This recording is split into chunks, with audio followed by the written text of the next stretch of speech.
Hello， 大家好，我係 Muse。今日咧想同大家分享一下咧點樣打燈可以營造到現場嘅環境氣氛。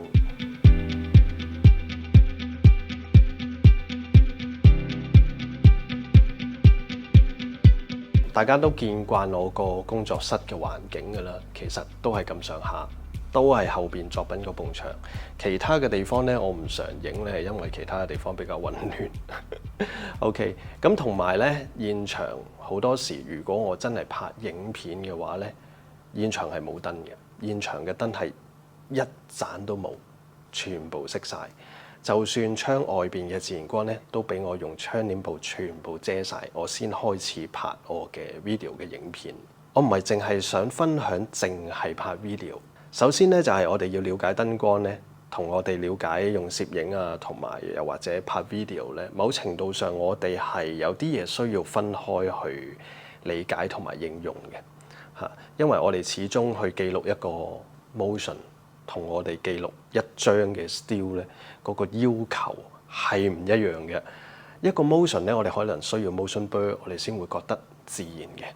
咁但係我哋 still 一個畫面嘅時候咧，好多時真係要 freeze 嗰一刻。可能有啲中意 mood 嘅咧，中意張相蒙都冇所謂嘅，嗰啲真係另類啦。我可以稱之為另類嘅一種喜歡啦。但係基本嘅話咧，我哋冇理由會去選擇一張蒙嘅相嘅。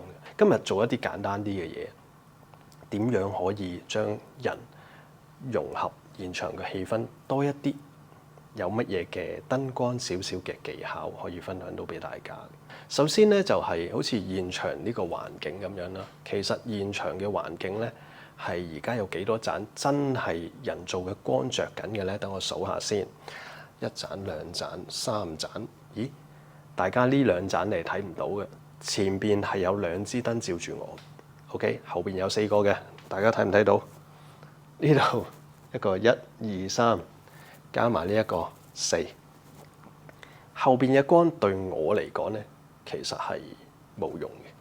俾大家睇下，如果我呢盞燈唔着，我後邊有幾多光係俾緊我嘅咧？冇。再熄多盞先，又有咩分別啊？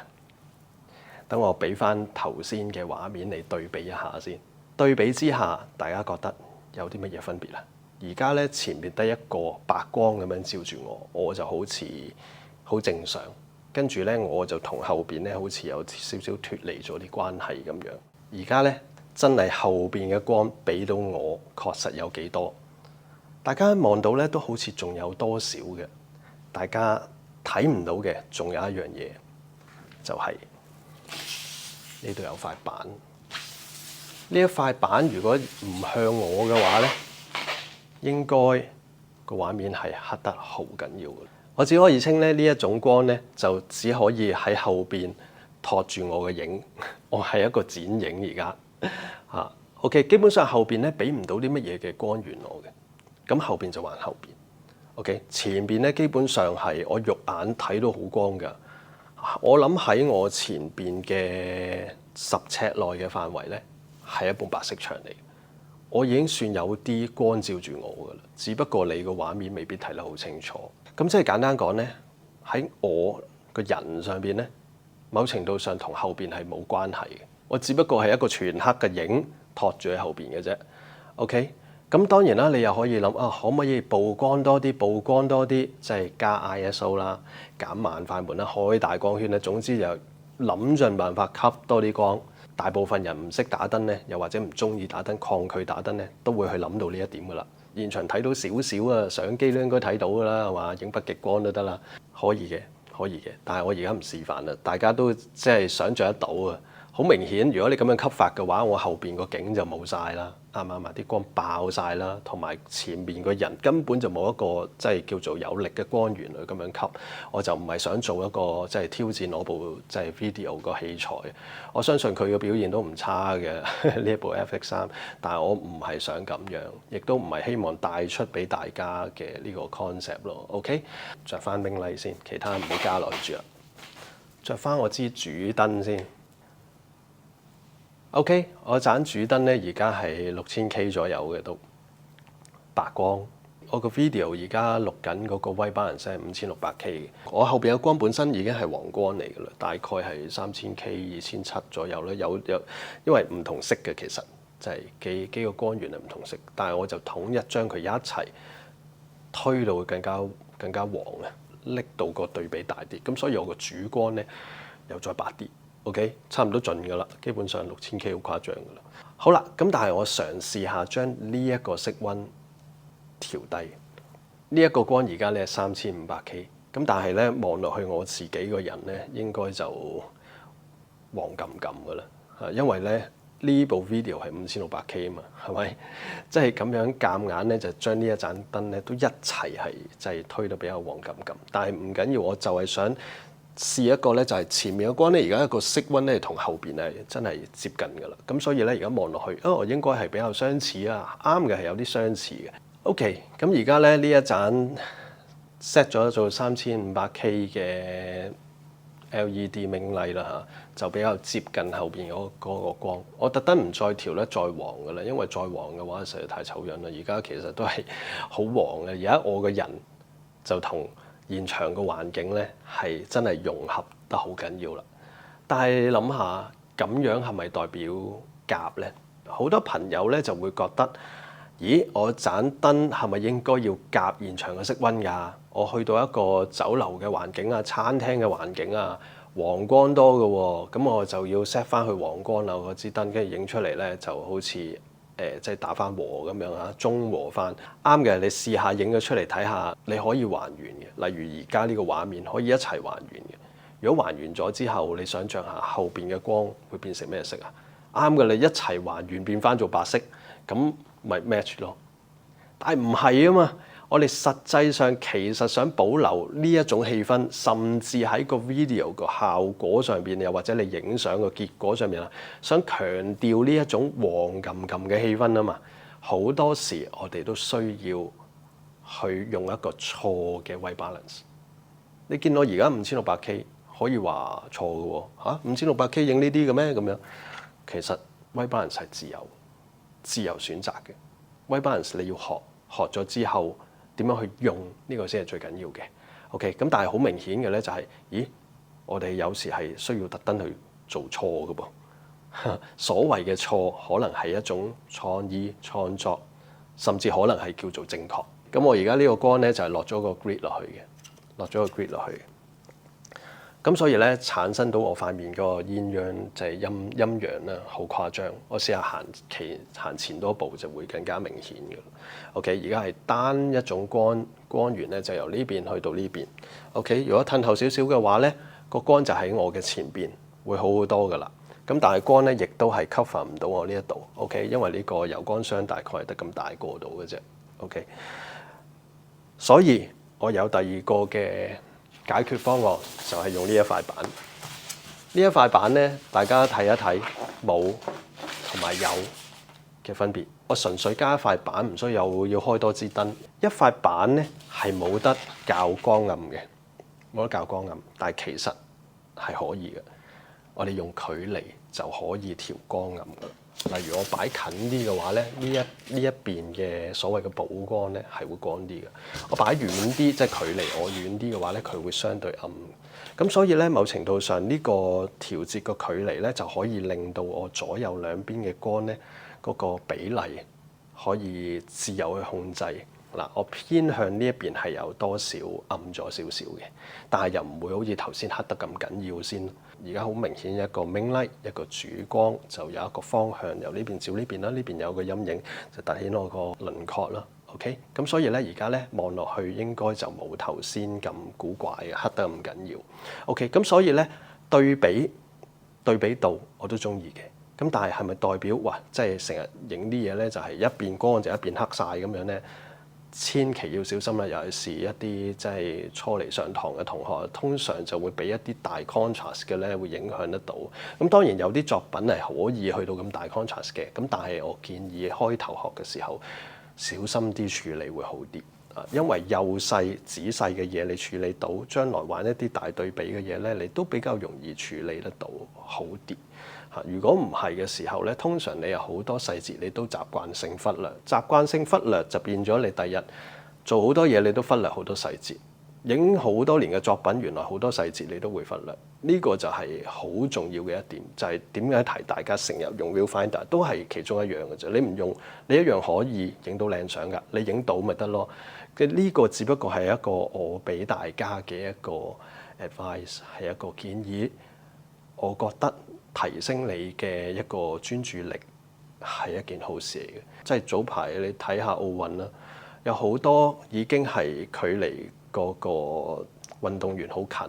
你見到啲攝影師都係用 Viewfinder 影相，因為佢係捕捉嗰一刻，唔係佢部相機有幾快。部相機有幾快嘅話，佢撳就得啦，係咁肥落去，佢實有啦，當 video 咁影，啱唔啱啊？咁但係個重點就係我哋作為攝影師係應該係要去 capture 嗰一刻。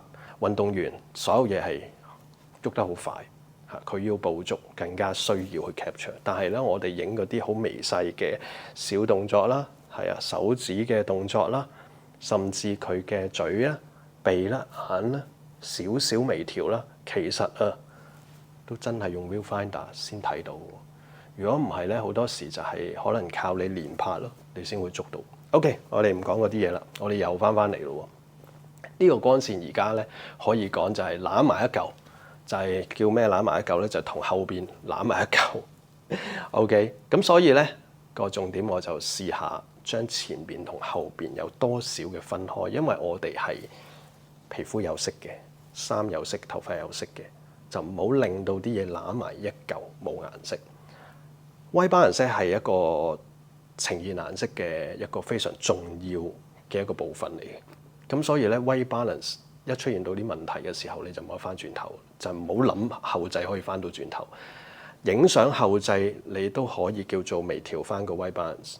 當而家呢一度所謂我就定義咁樣叫出錯咗。呢度係即係影落我咁嘅色。OK， 你翻到電腦可以修正，但係修正到啲咩？你成張相修正，你個 white balance係成張相修正。你可以將我即係而家咁樣黃金咁嘅色調翻白，咁後邊咪一齊白咯。跟住你又諗啊，可唔可以落 mask 啊？咁樣又成啊，入 Photoshop 啊，冇嘢話完全唔得嘅，但係可以肯定唔係太盡自然嘅。但係你可以咁做，花唔少嘅心機時間走去整一張相咯。OK， 咁呢一個咧就係要小心啦，影嘅時候。咁我而家咧嘗試下喺呢一個 white balance 嗰度咧上翻去6200啊，誇張啊，6200翻去頭先嗰種感覺。喺我肉眼睇咧，呢個光係有少少帶青青藍藍嘅色嘅，但係呢個我控制唔到噶啦。呢個係呢盞燈嘅 white balance 嘅問題嚟嘅，呢個係我肉眼感受得到嘅嘢。但係我覺得可接受啦，可接受。OK， 因為呢啲些少嘅偏色嗰個微調咧，的確係可以後製，因為呢啲實在係微調。OK， 咁但係喺一個最主要嘅一個構思上邊，我哋前邊嘅一個主光俾我嘅，我就呈現我嘅膚色，呈現我件衫嘅顏色。但係我個人而家冇錯啦，望落去好似正常啲，但係咧總係爭少少。每個人嘅輪廓唔一樣，標自己嘅輪廓咧，其實我坦白講，我覺得自己輪廓係唔好睇，甚至係我覺得難睇嘅。所以有時我自己就覺得補光對我嚟講都重要嘅。呢邊嘅陰影啦，咁加上咧而家個光唔算係頭頂打落嚟啊。咁但係咧都叫做係高過我 eye level， 呢個先係自然嘅光嘅方向。OK， 咁我下低嘅陰影咧實在係難睇，所以多數咧我都會補下邊嘅燈嘅。咁我而家補翻下邊嗰支燈先。OK， 咁我而家咧補翻下邊嗰支燈，好似係光有少少嘅，但係唔緊要啦。大概係咁啊，我距離支燈遠翻少少，佢又暗翻少少。而家咧我自己嗰個下巴呢邊嗰個光咧係填補翻一啲難睇嘅陰影，但係前面嘅光又唔會太光，因為佢太光嘅話咧就會令到我呢度些少咗拉嘅陰影都冇埋噶啦。呢啲真係要小心。雖然我自己好多作品咧都會講我下邊個光咧會特別強過上邊個光嘅，呢個係一個氣氛造型、氣氛嗰個光線嚟嘅，一個氛圍嘅光線嚟嘅。但係呢一個都唔係今集同大家分享先。前面個光要適當咁樣控制，如果唔係咧，你就會產生一個好古怪嘅效果出嚟。咁但係而家重點咧就係啱啊，前邊咧兩個光其實都接近㗎啦。雖然呢兩盞燈係唔同牌子嘅嚇，咁但係咧大家嗰個色溫都係白光。而家照落我度咧，應該望落係舒服嘅。加埋我前邊嘅呢一塊板照住我嚇，可以話望落去都 OK 嘅，企理容易即係叫做望落去叫做係啦，點講啊？舒服。OK， 用舒服嚟形容 OK 嘅。最後着埋多一支燈先，着埋呢支燈先 OK。後邊呢一支咧就係閃光燈嘅造型燈嚟嘅。OK， 我試下調到接近翻前面嗰個白光啊。而家後邊嗰支燈咧都係一種白光嚟嘅。而家咧我就係1、2、3加埋呢塊板，4個光源照住我一個人。OK， 留意咯。呢啲光線咧，同背脊嘅光咧，某程度上係冇一個直接嘅關係嘅，因為人就還人，背景就還背景。我而家做緊嘅嘢咧，某程度上就好似做緊一個叫做綠背景退地咁。其實綠背景退地都可以做到類似嘅嘢喎，即係我喺公司影一張後邊嘅相，跟住我就喺個綠背景或者藍背景前邊度喺度拍，拍完之後退地。其實我可以做到類似嘅嘢，但係個感覺就係總係唔係太自然。諗真啲啊，好多嘢就係你係唔係真係越近嗰個背景係越好咧？某程度上係比較容易嘅，但係點解而家唔得咧？我個工作室咧唔算係真係非常之大，但係咧其實都唔細。咩叫唔細咧？相比我嚟講唔細啦，相比呢幾幅畫嚟講唔細啦。我而家距離後邊其實係好遠嘅，應該有10幾尺嘅。咁但係個重點咧就係我呢啲燈點樣可以叫做 cover 得到後邊，又或者後邊啲燈點樣可以融入我咧？其實係搞唔掂。OK， 咁即係好多時影相咧，我哋都係要將人咧同埋後邊個背景咧 separate。separate 嘅意思咧係分開處理，唔係話你哋兩個冇關係。今日嘅重點就係點樣可以令到佢變成個關係比較會好啲、自然啲、好睇啲。OK， 咁而家個色溫就會令到我前邊同後邊就會更加分離咗。OK， 好啦，簡單啲先，我就將後邊嗰個色溫咧調得比較暖啲，即係比較接近咧後邊嗰啲燈膽照到我嘅感覺啦嚇，就當大概係咁樣啦。咁前邊咧，前面繼續3個都係白光嚟嘅嚇，呢個反光嘅呢塊發泡膠板啊 foam board 呢塊 foam board 對我嚟講都係一個白光啦。咁所以咧有一樣嘢。就係我下邊嗰支燈，我將佢調成同後邊嘅色溫一樣，試下。好啦，我而家咧就將下面嘅呢一支叫做保我呢個 shadow 嘅呢一個位置嘅光咧，調成接近後邊嘅色溫。而家大家望落去咧，個色彩咧應該係望落去。叫做融入現場多少少，咁當然啦，而家係重手咗啲嘅，後邊個光咧我就覺得應該係黃得滯嘅，白翻些少，係啦，望落去自然啲。所以咧，大家真係唔好忽略爭嗰300-400K 嘅。我而家係好隨意就咁扭，我都冇睇到咩 K 數，或者真係扭到係幾多咁樣啊，我隨手咁樣扭。但係大家記得。自己去真係認真去做呢樣嘢嗰陣咧，真係要好小心去控制，因為呢一樣嘢咧會足夠令到你而家所拍緊嘅嘢同後邊到底係有幾多嘅關係。我哋好多時咧並唔係話現場去到現場，例如當呢度就係現場啊。現場係咁，跟住咧個人企埋去就係咁，最多咪就咁嚼啲閃光燈落去，即係我行近啲水晶燈嗰度咁啊，俾個光佢咯。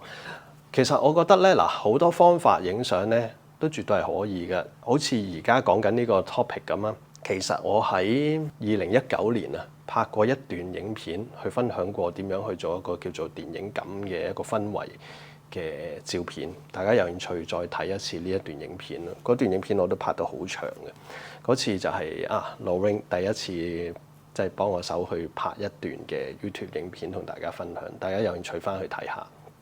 如果我將呢一樣嘢套喺戶外呢，其實係好接近嘅。唔好講日景夜景啊，即係就好似去一個戶外空曠啲嘅地方，其實個太陽可能照落你度呢，就唔靚噶啦，塊面嘅眼耳口鼻嘅光呢，就唔好睇嘅。咁所以有時咧就會特登將個人咧擺喺一個 open shade 裏邊，喺一個半影裏邊。簡單講，擺喺個陰影裏邊，跟住咧個背景就由得個太陽、個天空照住佢，個人咧重新曝光。但係個曝光咧就要諗點樣可以令到個人咧又夾翻個背景。嗱，呢樣嘢咧其實就我唔係講所有嘅拍攝都需要走呢個路線，但係可以肯定嘅咧就係習慣用自然光嘅人啦。唔識得用閃光燈嘅人啦，因為你唔用閃光燈，你都唔好奢望 LED 喺戶外可以做到呢啲嘢。咁所以我哋先需要去學習，學習就係增加自己更多嘅可能性。因為增加可能性就係令到自己嗰個解決問題嘅能力提高。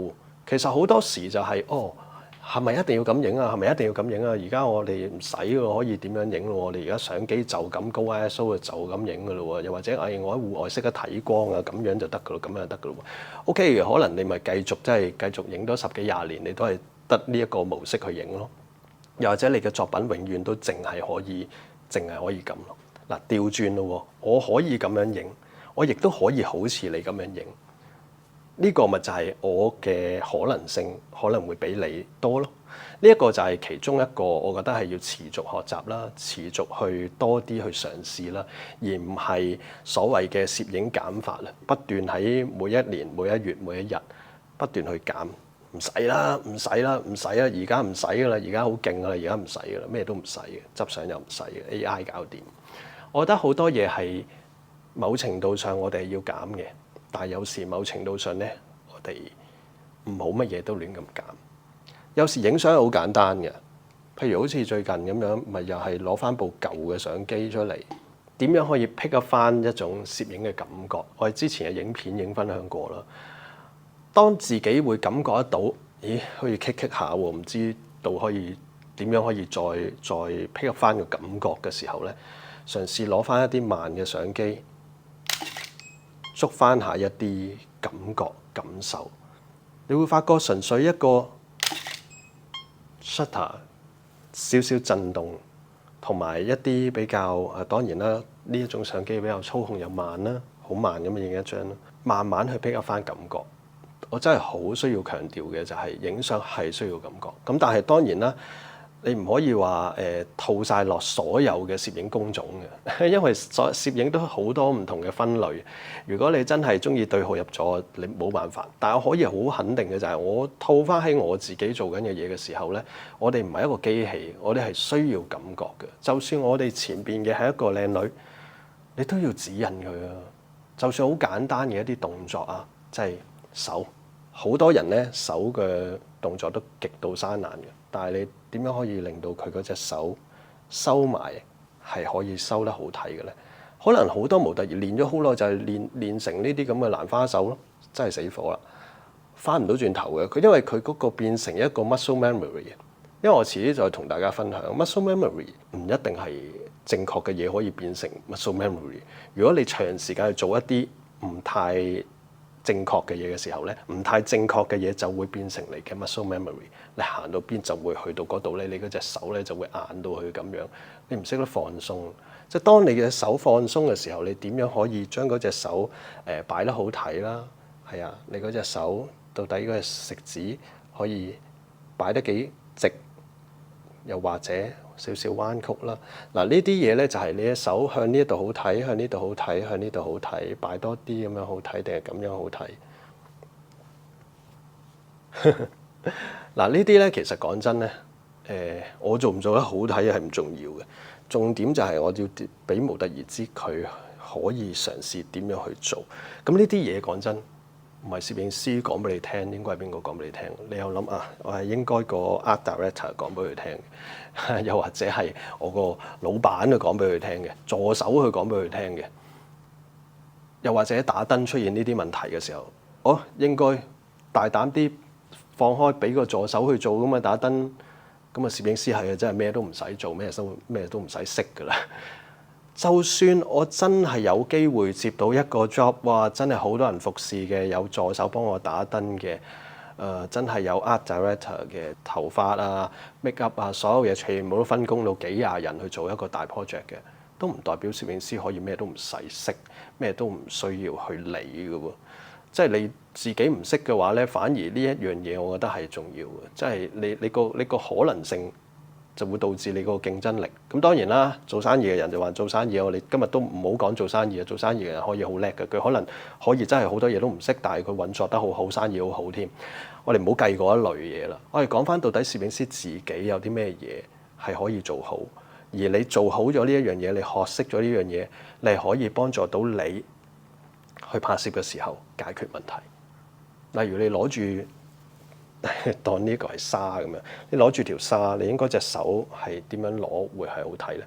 用前邊兩隻手鉗住佢啊，3隻手指啊，定係成日都要咁樣的起隻手指尾好睇咧？又要咁蘭花手咁啊好睇？呢啲好細微嘅嘢，隻手咁擺好睇啊，點樣擺好睇啊？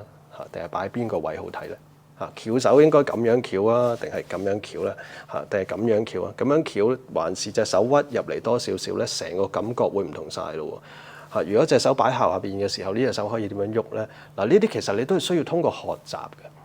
我覺得呢一啲嘢係重要嘅。呢個就係進一步嘅操控，等於我哋而家用緊燈，打燈模式可以好多種。你可能唔中意我而家呢一種嘅分享嘅模式，唔重要㗎。重要就係，原來唔係得一種嘅喎，原來都有好多唔同嘅方法嘅喎。例如我再企前啲嘅時候，呢盞燈係強啲嘅。